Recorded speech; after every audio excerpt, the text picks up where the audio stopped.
call is now being recorded. Okay, 25 degrees, let's say degrees centigrade per kilometer, which is basically the temperature by pressure. So if you go by this, the high P by T series, you can also call it as the low geothermal gradient. I write it in short from geothermal gradient. So that's the low geothermal gradient, which is the high P by T series. So what are the facies which normally comes along this path? These are the facies sequence. Okay. What do we mean by the facies sequence is that the sequence of facies which crosses if we have to follow a low geothermal gradient. Okay. So if you start from a very low grade, then from the zeolite facies to the prehnite pumpelite facies, okay, to blue schist and to eclogite. Okay. So if you have a low geothermal gradient, so these are the different PT conditions. In other words, the different facies which has to be crossed by a rock. Okay, so where do we find it? Now the question is, where do we find it? Where do we get these low geothermal gradients? We normally get this in the subduction zone. We will have a look at it, that how subduction zone processes work and why do we get these low geothermal gradients, but this is where we get it in a subduction zone. On the other hand, if we call it as a medium P by T series, or in the other words, medium T by P or medium geothermal gradient. Okay, so this is the characteristics of the mountain belts or the orogenic belts, and it's very similar to the Barrovian type of metamorphism that we talked about in the zone, and it is basically through the middle. Okay, roughly through the middle. Okay, so medium P by T, or we can also call it as a medium geothermal gradient. Okay, so and what are the different facies we call? It's through zeolite, prehnite pumpelite, followed by green schist, amphibolite, and then to granulite. So we start from zeolite to prehnite pumpelite, green schist to amphibolite to granulite. Okay, majority of the rocks of the earth, okay, majority of the rocks of the earth do follow metamorphic rocks of the earth, I mean, do follow these medium P by T series or through the medium geothermal gradient, because the average continental geotherm, as you have seen in the previous diagrams, okay, this is the typical continental geotherm which actually passes practically through these. Okay, if you have a slightly shallower one like the 30 degrees centigrade per kilometer, then you can see that this line actually passes and is very similar to the medium P by T series or medium geothermal gradient. Okay, and then you have a low P by T series, or this is the high geothermal gradient, or high to very high, in fact. Geothermal gradient, it's a very high geothermal gradient, which we see from the zeolite to all these hornfence facies, and we get this in a contact metamorphism type of scenario. Okay, these characteristics of the high heat fluorogenic belts, rift areas, or basically contact metamorphism, where we see contact metamorphism. Okay, without increasing a lot of pressure, we see a large change in temperature, and that is a characteristic of the contact metamorphism. Okay, any question?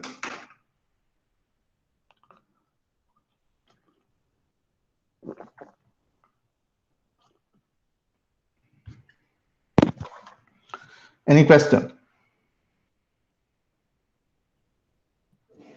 Okay, if not, let us see what happens in a convergent boundary. Okay, so why are we interested in a convergent boundary? Because majority of the metamorphic rocks are formed in the convergent plate boundaries where there is development of orogenic belts. I'm not saying that other places you don't get metamorphic rocks, but majority of the metamorphic rocks are produced or are made up, or are generated in regional metamorphic rocks are generated at the convergent plate boundaries where mountain building processes are going on. And that is the place where we see a variety of metamorphic rocks of all the different types of facies. Okay, so this is a very ideal tectonic scenario where we can explain the occurrence of rocks of different metamorphic facies passing or generating through the different geothermal gradients. Okay, is it a high geothermal gradient, low geothermal gradient, or very low geothermal gradient? We can all find in this scenario. Okay, let's try to understand. So what do we have out here? So this is our oceanic plate, okay, and this is our continental plate. So our oceanic plate is getting subducted beneath the continental plate. The same picture is shown on the diagram below. So these two pictures are complementary. So these are practically showing the same thing. So you can see a oceanic plate or oceanic lithosphere, subducting below a continental lithosphere. And what we have out here on the continental lithosphere is basically what we call as a volcanic arc.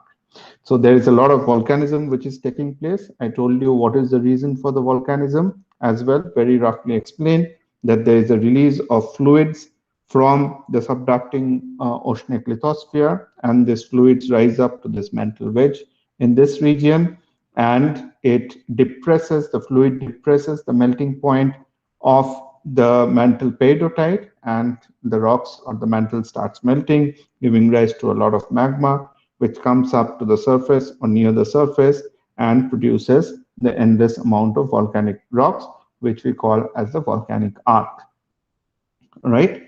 So this is the scenario where we get a lot of different type of rocks being metamorphosed at different conditions.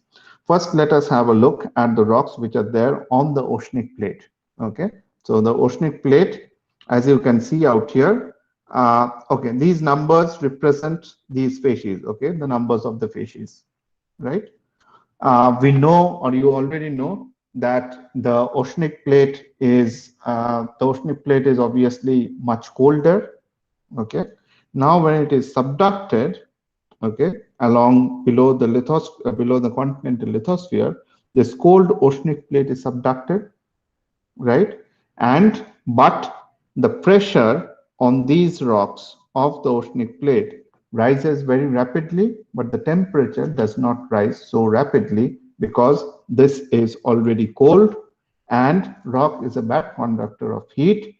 Therefore, it takes time to get heated, but at the same time, the pressure is increasing due to the subduction. Okay, so at point 4, let's say, or at this point, the pressure is defined by the weight or the column of the rocks which is above it. Okay. The more and more deeper this point goes due to the subduction, the pressure increases very rapidly. But this thick oceanic crust, or this entire, leave aside the lithosphere, let's say the oceanic crust, the thick oceanic crust of nearly 8 to 10 kilometers, this entire rock, or rocks in general, are bad conductor of heat. Okay, so it takes a lot of time for this rock to get heated up due to the contact with the adjoining mantle, right? So what a situation is created? A situation is created that the pressure increases instantaneously due to the subduction, but the temperature on these rocks do not increase so fast, as rock is a bad conductor of heat. Now, as a result, what do you see? You see that the pressure is increasing much more than that of the temperature. In fact, it is going through a region, or the pressure and temperature, the T by P is very low, which means you are passing through a very low geothermal gradient, which actually means that you are moving along such a path on the PT space. Okay, and you can clearly see what are the different facies which we encounter if we move through such a space where the pressure is increasing rapidly due to the subduction, but the temperature is not increasing so rapidly as the rock is a non-conductor or a bad conductor of heat. Okay, so what we see is that you can see, now if I clear it, what you can see is that what are the different facies of rocks which are there or which are generated on the subducting oceanic lithosphere, or the at least the top part on the oceanic crust. Okay, So you can see on the surface, when it is on the ocean, you get 1 and 2, which is zeolite and prehnite pumpelite. At the base of the oceanic crust, you can reach the green schist facies as well, which is 5. But what you go down, so as it goes down, what you encounter is 3, which is the blue schist facies. And as it is very down, okay, number 4, which is the eclogite facies. So as you can see out here, as it goes slightly deeper from the surface, the majority of the rocks are defined by number 3 and number 4, which is the blue schist and the eclogite facies. Okay, and if you even leave out the number 5, and then you see that majority of the rocks in this region in a subduction zone is dominated by zeolite, prehnite pumpelite, blue schist, and eclogite. As you can see from our high P by T series, that if we start from here and move in this direction, we cross zeolite, prehnite pumpelite, then it moves into the blue schist, and then finally into the eclogite facies condition. Okay, any question with that?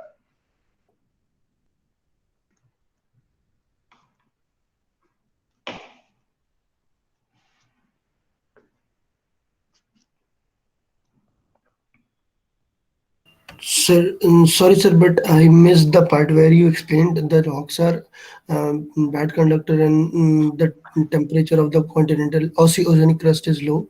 And after that, I just missed. Can you explain it, please? Okay, so what I said, see, what I tried to say is simple, is that a rock in general, or silicate rocks in general, are non-conductors or bad conductors of heat. You know what you mean by bad conductors of heat, that it does not allow to the heat to pass through it very easily. Okay, now you have a thick oceanic crust. If you leave out the lithosphere, which is the upper part of the mantle, if you think only about the crust, even the oceanic crust is around 8 to 10 kilometers thick. Okay. Now the upper part of this oceanic crust is in contact with the mantle. Okay. So this is the mantle. Okay. See, the upper part of the oceanic crust is in contact with the mantle. So that part gets heated up. This surface out here gets heated up, but the rock, being a non-conductor of heat, does not allow the heat to pass through it very rapidly. So what happens is that the temperature of the rock below the surface of the subducting crust is still lower, okay, but the pressure is very high because the pressure increase is instantaneous. Okay, so the pressure on this rock out here, okay, at the base of this crust or at the middle of this oceanic crust at a particular depth depend on the column or depend on the column of the rock which is above it. So as you can see that the rocks are very quickly dipping below another lithosphere, therefore the pressure is increasing very rapidly. But the temperature is not increasing so rapidly because the rock is a non-conductor of heat. So what is the effective scenario? Effective scenario is that what is the condition of this rock now? Okay, so this rock of this oceanic crust is experiencing very high pressure as it has quickly gone down below continental lithosphere, but the temperature of this rock is not that high. Now in this PT space, okay, if you think of a situation where the temperature is not very high in the range of, let's say, 400 to 500 degrees centigrade, but the pressure is very high, let's say around 1.2 to 1.3 GPa, where do you end up? Okay, or along what PT series do you end up? Obviously in this region. Okay, so the Yes. rock is right. So the rock is slowly heating up, but at the same time, the pressure is increasing much more rapidly. Now, if you starting from of this scenario, if the pressure increases rapidly, but the temperature does not increase so rapidly, and so what kind of slope will you have? You will have a high slope or a Yes, steep slope, which yes, means a high P by T. Okay, now if you have a high P by T, this slope, right? So what are the different facies you are likely to encounter? Zeolite, prehnite, pumpelite, then goes into blue schist and eclogite. Okay, so what I was trying to explain is that if you have a high P by T condition or a very low geothermal gradient, then these are the facies we are likely to encounter, and this situation is possible in a subduction zone. Okay, any other questions?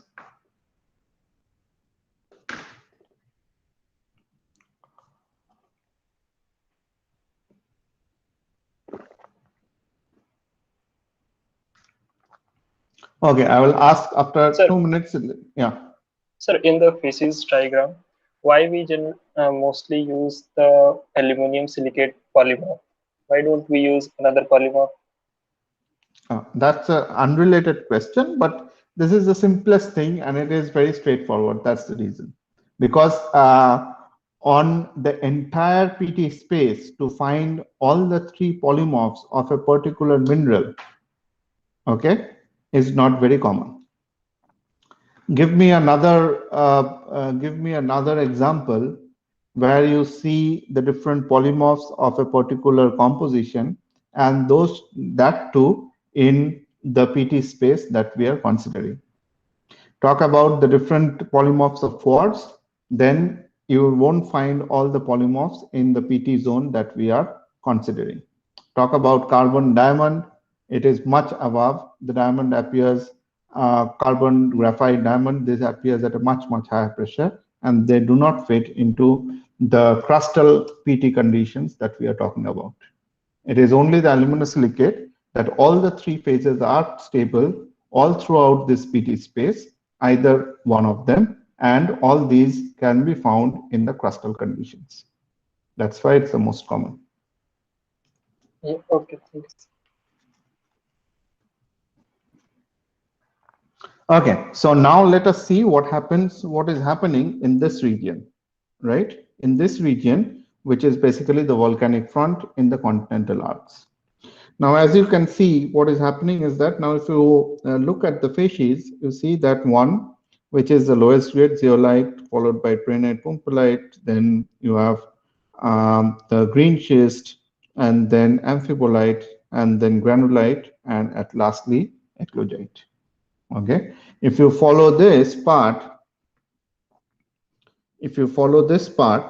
which is not much affected, how does it match with? It matches with the normal geothermal gradient. Okay, typical continental geothermal gradient.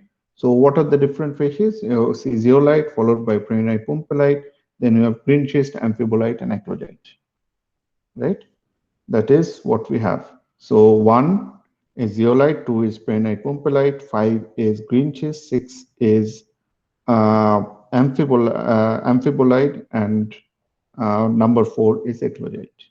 Okay, that's the normal geothermal gradient. Now, if you move where there is extra heat generating due to the magma which is produced from the mantle and getting emplaced in the crust, you see that we have eclogite at the very low, and then the granulite comes in. Okay, which means that higher temperature at a relatively medium pressure. So this is the base of the crust. Okay, base of the crust, and normally we won't find granulite. Normally we do not find granulite in the typical continental geotherm, but now if the geotherm is increased, means if we have a higher geotherm, then we actually get granulite, let's say for 30 degrees centigrade per kilometer. Now what happens just at the zone where there is magmatism taking place? So is at the same pressure, there is extra heat which is generated or which is produced due to the emplacement of the magma, and we have a higher geotherm. Okay. Now, if you again even increase the geotherm, okay, let's say to 40 degree or 50 degrees centigrade per kilometer, then you also hit granulite, but you miss the eclogite. Okay, this is what is happening in this region. Okay, and all of these different facies moves to a higher or a lower pressure, right? So we have granulite at the base, followed by amphibolite, which has moved to a shallower depth.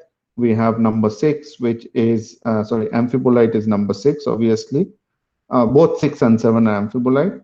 Okay, then we go to green schist, which moves to a much shallower depth, and at the top we have this gray, which is practically at the top we have the lowest grade metamorphism. Okay, so this grade, this region, what we get is medium P by T, or high medium, or in terms of geothermal gradient, you have medium to high geothermal gradients, and therefore we get metamorphic facies like the amphibolite, granulite, green schist, and so on. Okay, this is in sharp contrast with the rocks, what we find in the subductions, or the rocks which are actually subducted. Okay, so there's a sharp contrast in the grade of metamorphism in the rocks which are actually subducted and the rocks which are lying above the volcanic front. Okay, so this is the global scenario or the tectonic scenario in which actually this metamorphism is taking place, and I guess I have tried to explain, or able to explain, that why do we get the different pressure temperature conditions of metamorphism, which gives rise to different mineral assemblage and indicative of the different metamorphic facies. Okay, any question? Sir, in this medium one, like how the like geothermal gradient is increasing, like is the lava is going upside, the temperature is increasing or something? Yes, so this red things are all magma. You can see the rising magma, it is written out here, rising magma. So if this hot magma, which is the temperature is much higher than the rocks which are actually present in this region, gets emplaced out there, then it heats up the surrounding. Okay, Yes, so sir. for this, so for this rock out here, okay, let's say this rock out here, that the pressure has not changed, but due to this rising magma, the temperature has increased. Yes, sir. Right? So on this diagram, let us clear it. On this diagram, let's say you had a point out here. Okay, so what would be the slope if you start from, let's say you started from here. So this is the slope, right? This is the geothermal gradient if you invert it. Yes, sir. Yes, sir. Okay, now at a particular, the same pressure, right? The same pressure, the temperature increases. Or let's say at this rock, for the same pressure, the temperature is increased due to the magmatic intrusion, lot of high temperature magma which has gone into the crust. Then what will happen? At this pressure, it will move to higher temperature. Okay. Now Yes, what would be the slope of this line? It will be shallower, which means higher geothermal gradient. Yes, sir. Okay.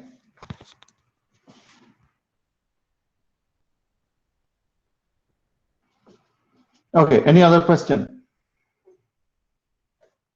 Sir, one more thing, like they written something like progressive metamorphic concept, like Right. so, this like platonic subtraction is going on, that we calling progressive metamorphism, No, or not that. I said that the metamorphic series, the concept of metamorphic series comes from the concept of progressive metamorphism. Is that you cannot move from this point A to point B, just jump from point A to point B. You have to move through all the intervening pressure temperature conditions. okay, sir. Yes. Okay, so that is the concept of progressive metamorphism. On yeah, you can put it in this way as well. For example, a rock. Let me clear it. Sorry, just a moment. For example, a rock which was here,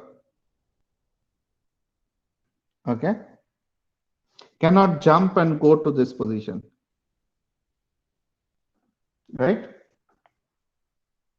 It has Yes. to go through as the plate is subducting.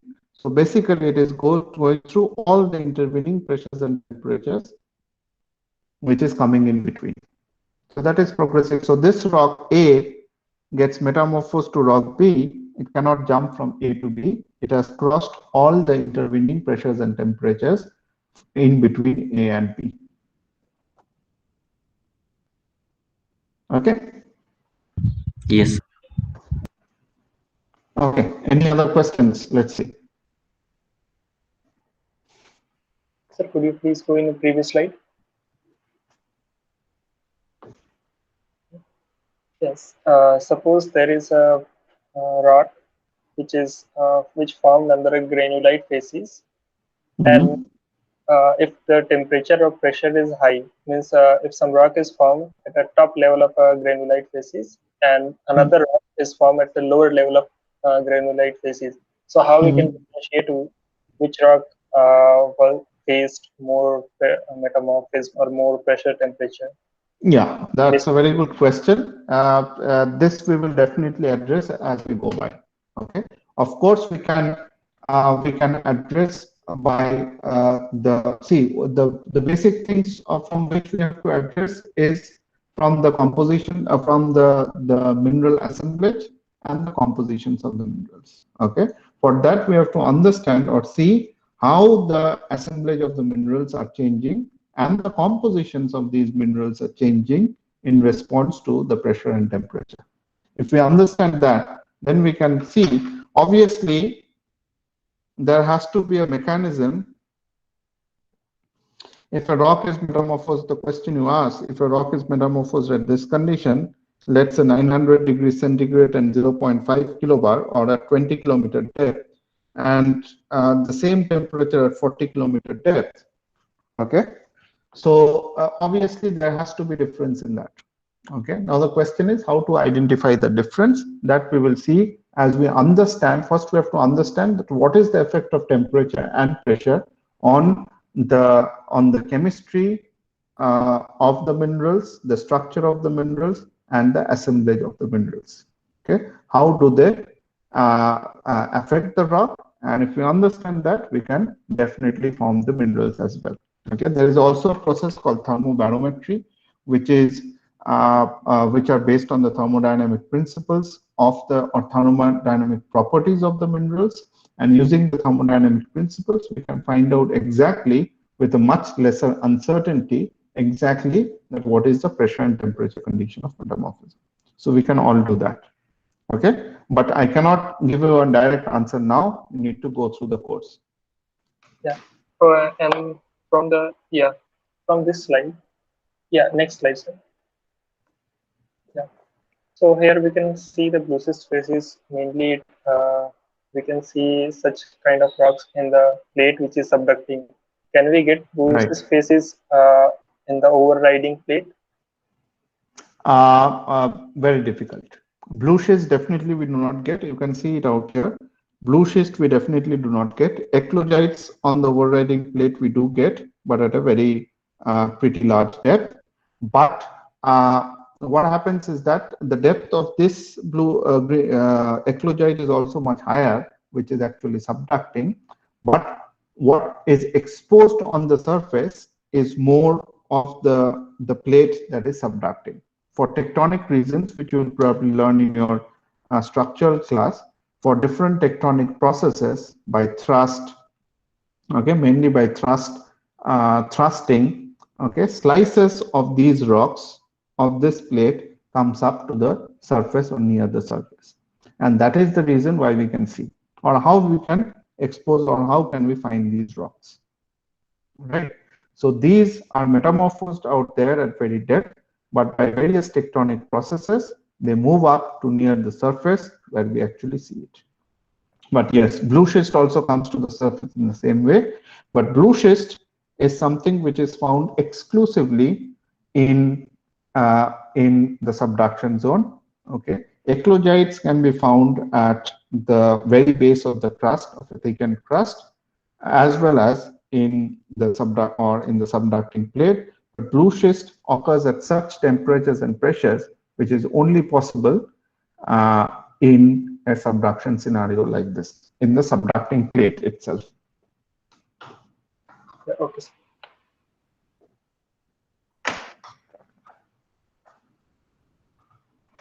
Okay, Shama, did you get? Shama or Shaima, how did you pronounce your name? Shaima. Shaima. Okay, so sorry about that. Okay. Shaima, did you understand what I explained, tried to explain? Yes, sir. It's fine. Okay, right. So for tomorrow, for the exam for tomorrow, this is where the end of the syllabus. So this is till where the questions would come. I would utilize this 15-20 minutes to start something new, but that won't be part of the examination tomorrow. Okay, but till the here would be the part of the exam class test tomorrow. Okay.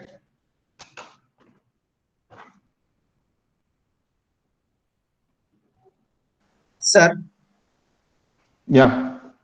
sir, you pointed out phases where there is low geothermal gradient and medium geothermal gradient. Sir, where will be the high geothermal gradient in the diagram, sir? You tell me.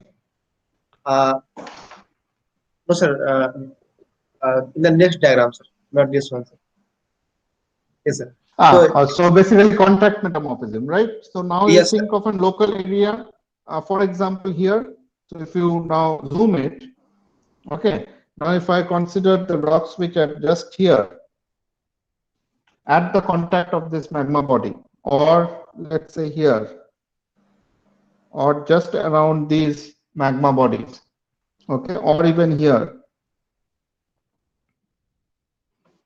okay, which is just at the contact of this magma bodies. Okay, these are plutons, you can say, or batholiths, as I have explained. Now you can say, so these are individual plutons. So just around these plutons, this is where you will get contact metamorphism and of very high geothermal gradient at low pressures. So basically at low pressures means it has to be at near the surface. So ideally this one. Okay, sir. I got it. Okay. Sir. Yeah. Yes.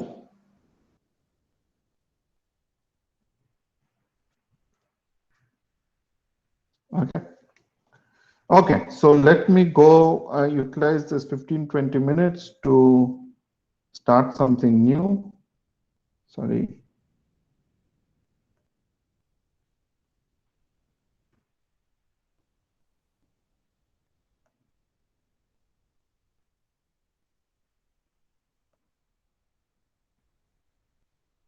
Okay, so this is, I'm starting a new topic, but this won't be part of the exam tomorrow, okay? But it's obviously for the next ones.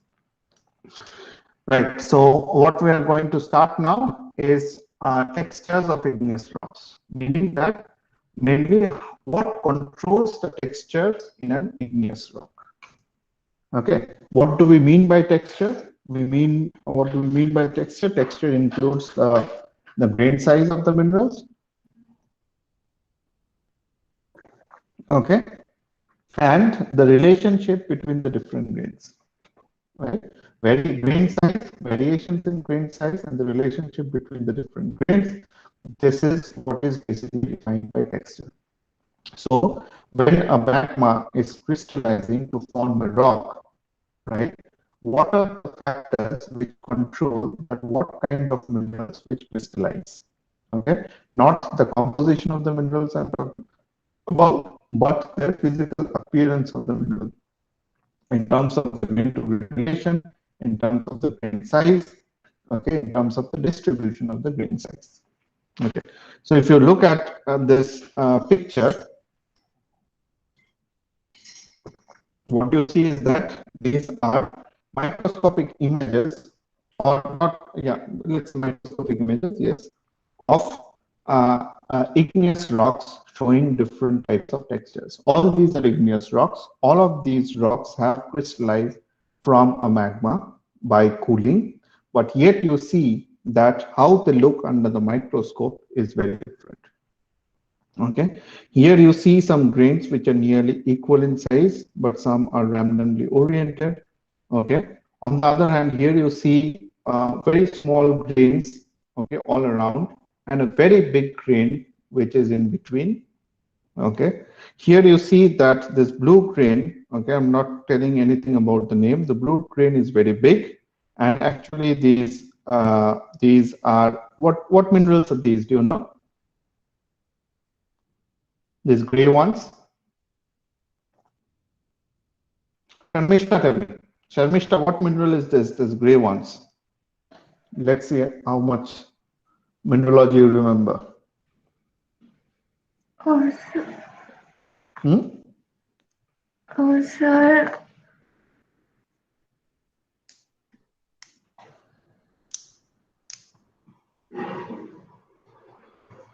Sorry? Sir, I don't remember it. This is not good, Sharmishta. So you need to remember these basic things. So can you identify or any of these minerals where the diagrams are shown in this diagram? Or give an idea, okay, this could be this mineral. Okay, these are all cross-polarized light images. For your, I can give that information. These are all cross-polarized images. And can you tell what mineral is what? Or can be what? Um,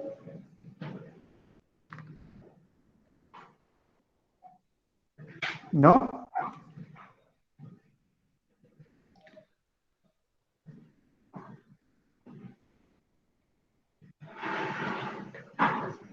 No? sir, I need to revise it. So I told you already to revise, but you have not done it so far, it seems.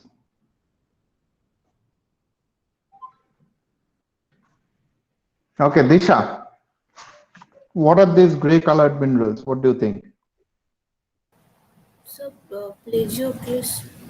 Okay, why did you, how did you identify? So, looking at the twinning pattern, maybe the twinning pattern. Twinning pattern, or what's the name of this twinning pattern? Lamellar twinning. Lamellar twinning, very good. So then you can also probably try to tell what could be, what are the possibilities of these blue colored mineral? What could it be in an XPL image showing higher order blue colors? What could it be? So, muscovite or biotite. So does muscovite and biotite show a specific shape? Sir, subhedral, I guess. I don't remember, sir. Okay, anybody else? Open question.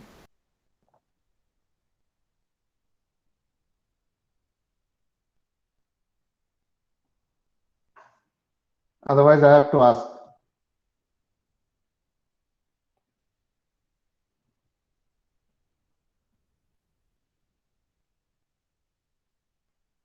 Okay, let's try. Shaima, what do you think of these blue minerals? Do you agree with Disha that this could be muscovite or biotite? No, they have Okay, different so then, shapes. well, why not? Why don't you agree? Because it's long and it has definite shape, but it doesn't show any shapes. Okay. Okay, so what are the other possibilities?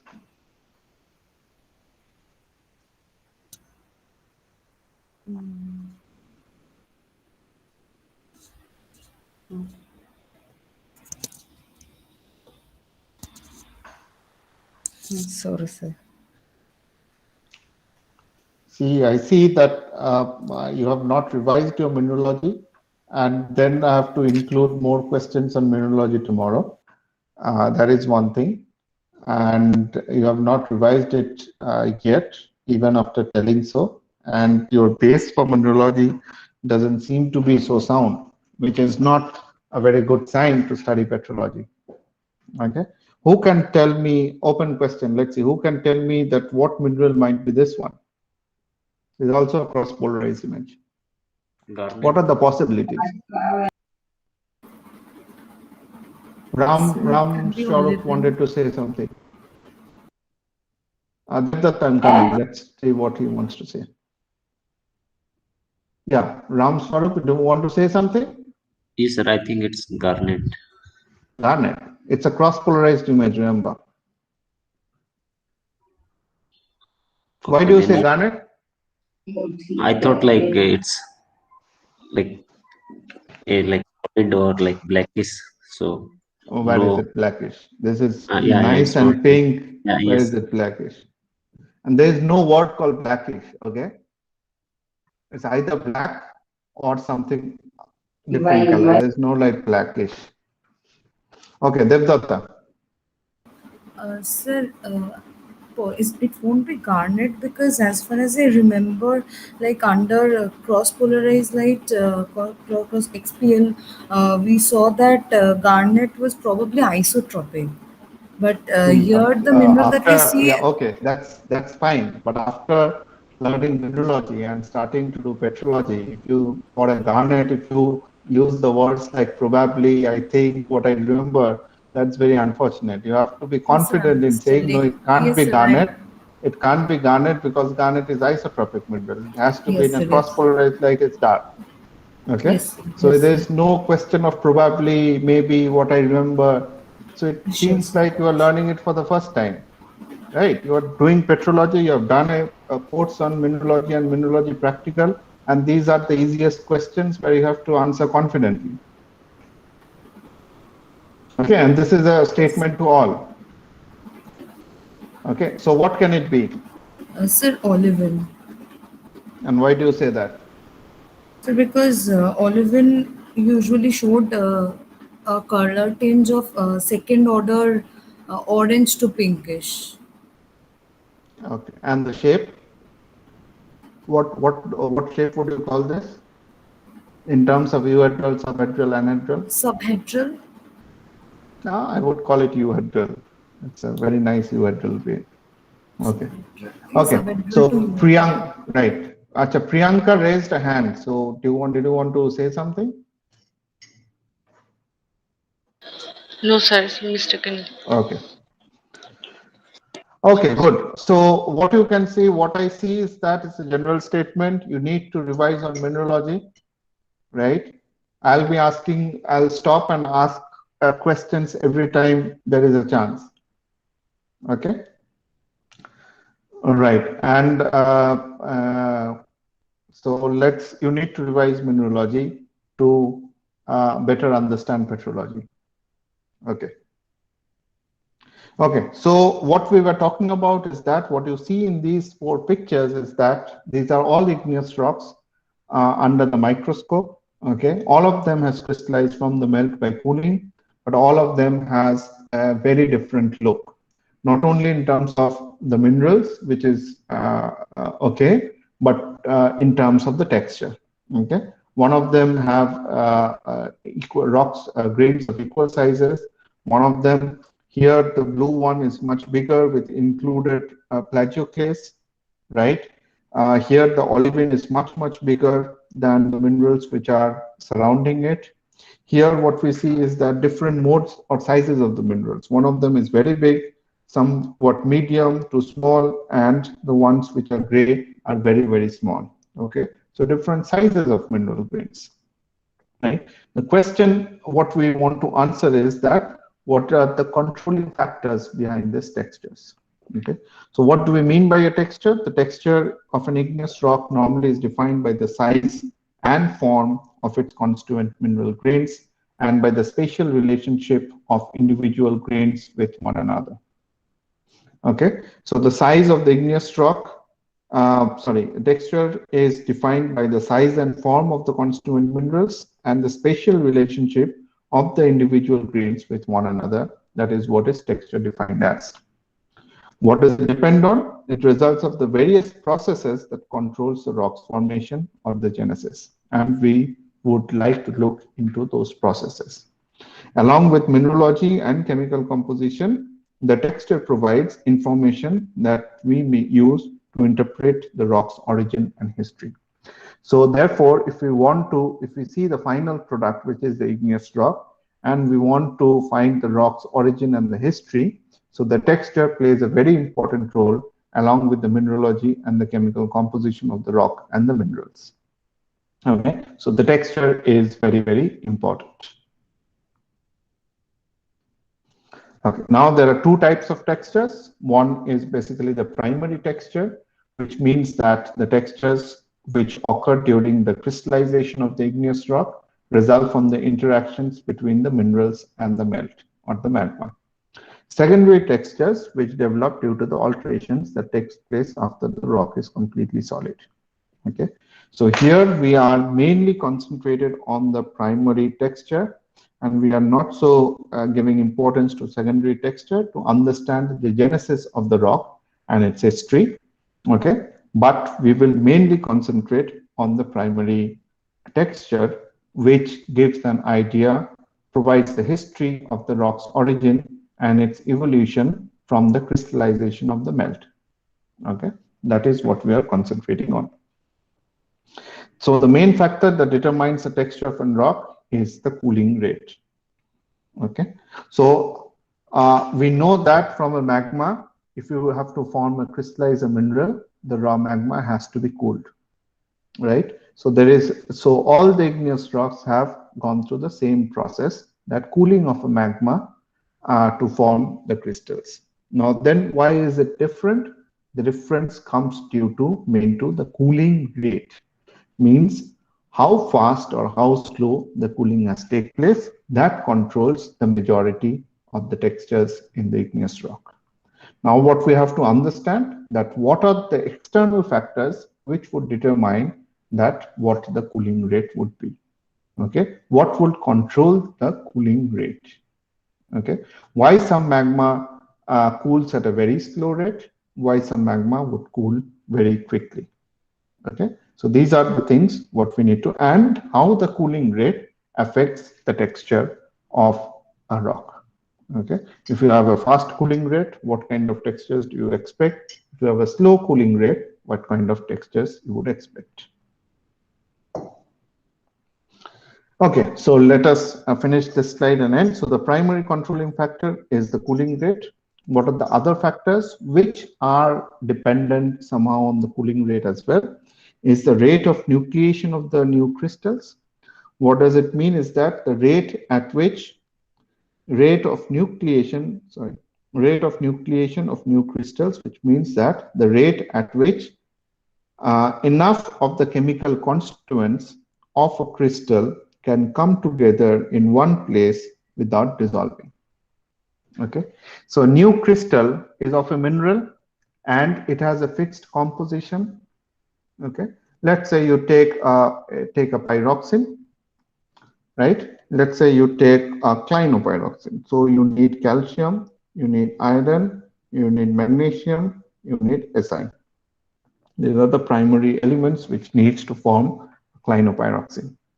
So the rate of nucleation means that the rate at which enough of the chemical constituents, enough of these calcium, iron, magnesium, and silica, which is required to form the crystal, can come together in one place without dissolving into the melt.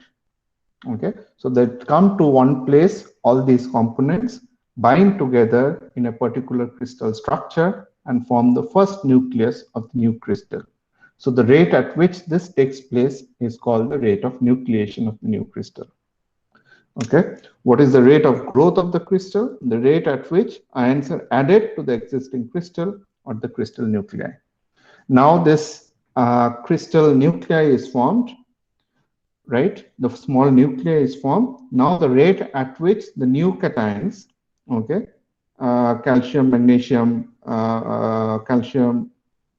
cations, calcium, iron, magnesium, silica, along with the anion, which is the oxygen, can come together, right, and can grow or add to the existing nucleus. So that is called the rate of the growth of the crystals.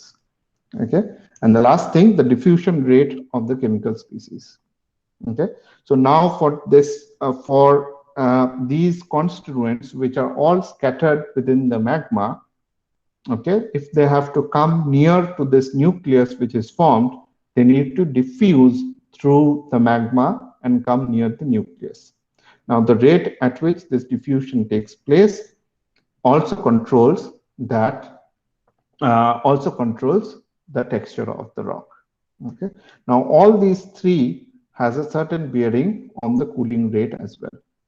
Okay, cooling rate somehow is indirectly related to all the three rates: the rate of nucleation, the rate of growth, and the rate of diffusion. Okay, rates are strongly dependent, and the rates are strongly dependent on the temperature as well. Therefore, cooling rate will have a strong control on these three different rates.